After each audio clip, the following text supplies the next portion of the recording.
Shuhet në moshë të re, dizenjatori i njohur kosovar Fistim Isufi në Zoom duke dashur që t'ja u përcjell ekskluzivitetin në ekranet tuaja kudo që po na ndiqni, jemi munduar që t'paktën me sjell diçka edhe nga varrimi, ani pse ishte një ngjarje që realisht na ka shoku të gjithëve, sidomos ata që e kanë njohur Fistimin prej afër. Se çka ka ndodhur, paktën çka ka konfirmuar policia deri më tani, do i kuptojmë së bashku në tema e javës.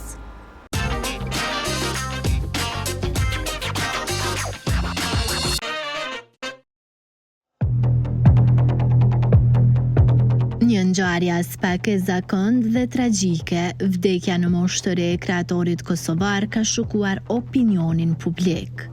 Pasi u dyshua që e theri bashkëshorten me thik, Fistim Isufi bëri vetvrasje. Me këtë temë janë marrë të gjitha mediat vendore e rajonale për 2 ditë.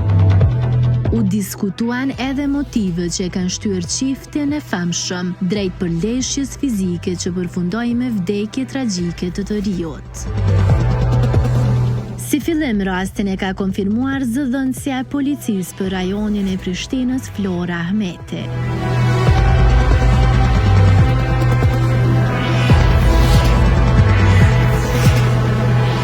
Dëshmitari kryesor ishte një dentist i cili thuhet si dha ndihmën e Arina Malokut, që ishte e plagosur në dorë nga lëndimi me thik.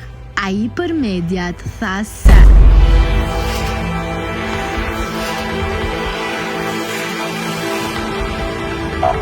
por çka ndodhi në të vërtetë në këtë rast?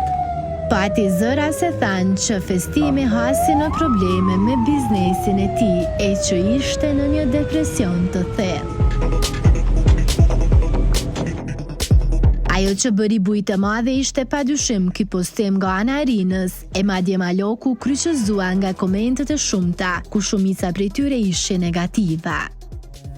Sidoqoftë, erdhi momenti i varrimit dhe aty u pa edhe Rina, bashkëshortja tashmë të ndjerit. Në Zoom ishte e pranishme në ceremoninë e varrimit. Redaksia posedon pamje të tjera, po për shkak të ngjarjes së ndjeshme, kemi zgjedhur të kursehemi duke ruajtur etikën e punës. Presim raportin e më tutjeshëm të policisë për zbardhjen e rastit, nga se hetimet ende po vazhdojnë.